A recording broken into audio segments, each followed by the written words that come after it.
usually. Atari 7200. That's mine. Yeah. I think that's amazing. The 7200. Are you joking? No, I'm not. Oh, okay. 7200. Not.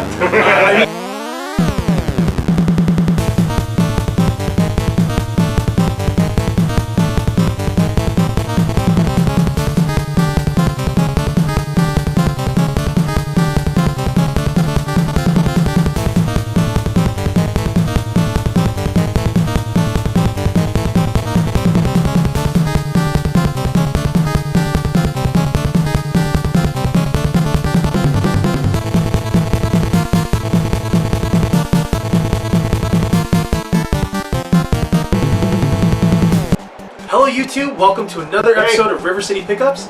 This is World 1-10, so yeah, we're getting up there. I'm pretty shocked this has lasted 10 weeks so far. Amazing. Yeah, really awesome. Again, really enjoying the comments from you guys. RPG Tour Guide, I'm sure you're going to comment again, so again, thank you very much, dude. Yeah, we will. And again, everyone else, please just comment. We really like to hear the comments and read them. So. Yeah, it's pretty awesome. I enjoy it. It's really nice to give back to the community. Yeah. It's probably the reason why we do this type of thing. Yeah, definitely. So, okay, I guess first off, we're going to start with the pickups here. I'm going to take the lead.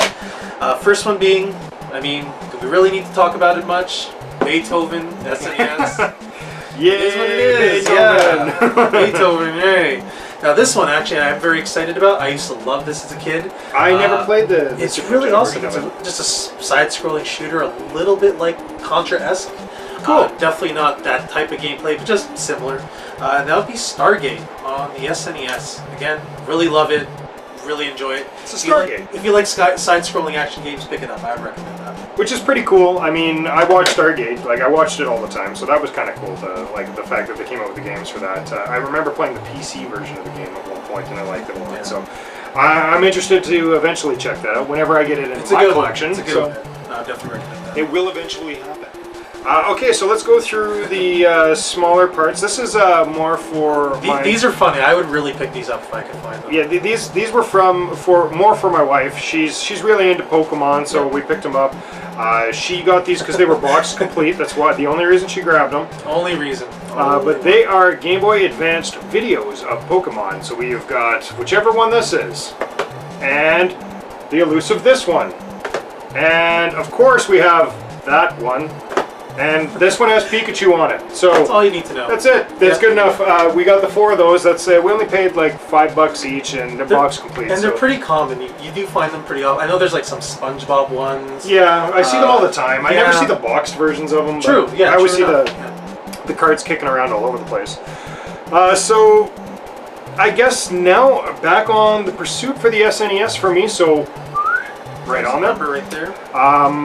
This one I got just because I didn't know much about it. It seems almost like a Zombies Ate My Neighbors clone. If that's it, then that's a really good thing. Yeah, it's very like over the top isometric view where you're kind of like facing things. I don't know much about it, but it's called Big Sky Trooper. Anybody that knows anything about this, comment on there. Let other people know, because I personally don't know much about it. This was on a $5 lot that I got from the last one. Yep. From the store that we won't mention that's going out of business. But I picked this up there for just $5, and it was worth at least a shot. Next on my pursuit, we have Ruins of Virtue 2 Ultima. One of them. Yes. There's so many of them. There's so many. I don't know which one this is in order-wise, but I played it a little bit. It's pretty fun. Another dungeon crawler, so I guess I'm starting to collect dungeon crawlers. And you know what? Ultima's pretty, important game in the RPG genre. Really was one of those first couple of games that really started it. So yeah, definitely an RPG-wise, Ultima is most people's first. Very hardcore, very non-forgiving, entry friendly. I would say so for sure. Yeah. But really cool anyway, and again, I'm starting to collect everything for it, so that's definitely part of my pursuit. Yep, definitely good ones set in there. So next couple here, now Sega CD, I really want to collect for the system. I really love full motion video games. I don't know why. They're really awful and terrible. I just really like them. I don't know why. This is especially another really bad one. You know what? It's not as bad as it's not great, but it's definitely a must-have in the collection. It is, especially one of those games. Yeah, it's not that it's good. It's just you just have to have it. And that would be Corpse Killer on the Sega CD. It's like Night Trap. You just have to have it.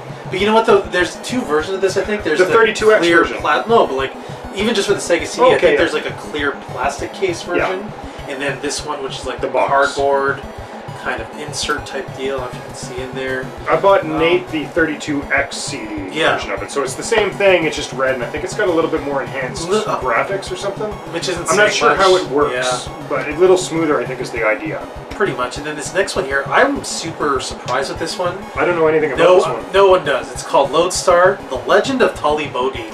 And if you don't know who Tully Bodine is, now that's a real legend. I know. He's basically your drunken uncle. Nice. Yeah. Like really, sit on Uncle's lap. I mean, Ed, if you can actually find footage of this game, I'd really love you to show. Like, this is. Why would you want to be this guy? Like, he looks like like I said, your drunken uncle. He looks like a janitor. Like, I don't get it, but I honestly really the grease monkey for the ships. A little bit, but I like this game. I really do. It's just kind of like you're on a rail. There's these things flying at you. You either turn left or right, shoot things coming at you. I kind of like it. Yeah, that's kind of cool. Yeah, Lodestar. I'll have to check it out. CD. It is what it is. So yeah, those are my picks right there. Okay, here's I got one more pick before my pickup of the week, and you've still got your pickup of the week. Yes. So my one pickup before I have already shown on a previous video. Yeah. I'm not going to. Yeah, I'm not going to show what happened, but.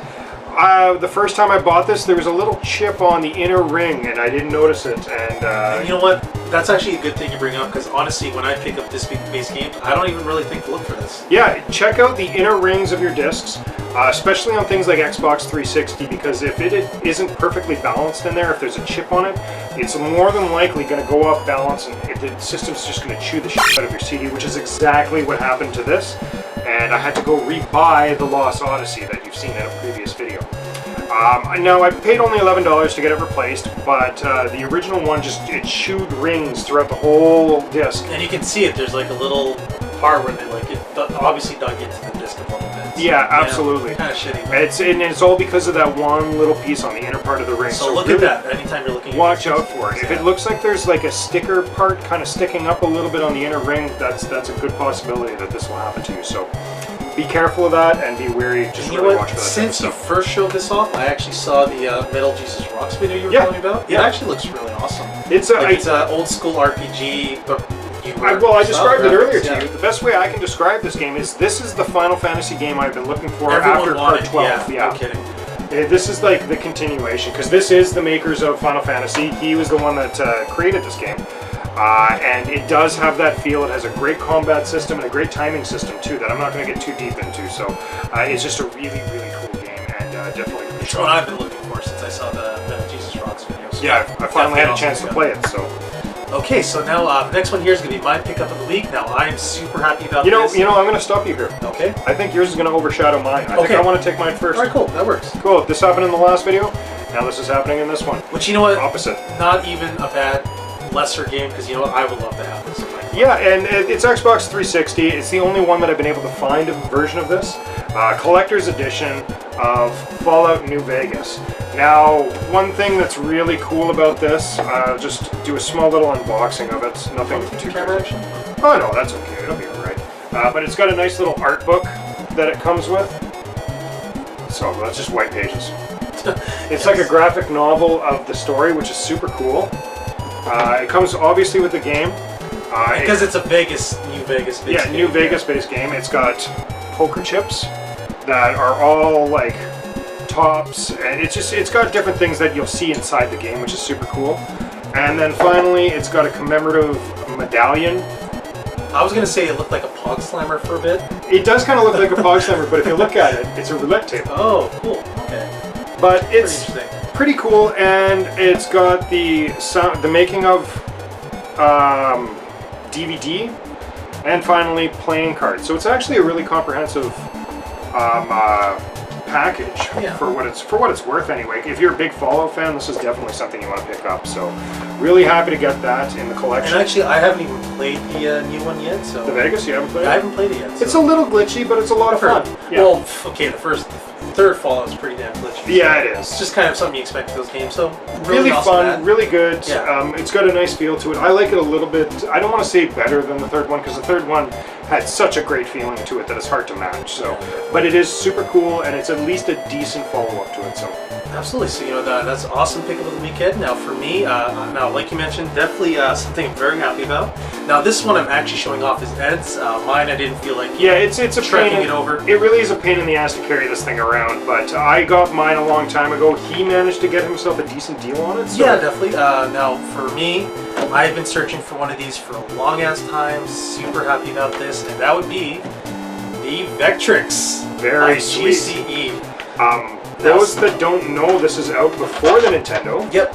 And it had comparable graphics to the arcade. Yeah, pretty back much then. Old school vector graphics. Yeah. Now, one thing people don't realize about the company that made this thing was essentially they were kind of a computer technology company. They had these excess monitors, and we're like, well, what the hell do we do with these? Well, okay, let's pop them in a machine and just make a system out of it. And personally, I've been enjoying it. It's a lot of fun. Basically came with 2 games here. Now, the first one being Armor Attack. Good game, actually. Yeah, really good game. Just kind of a combat clone. Combat?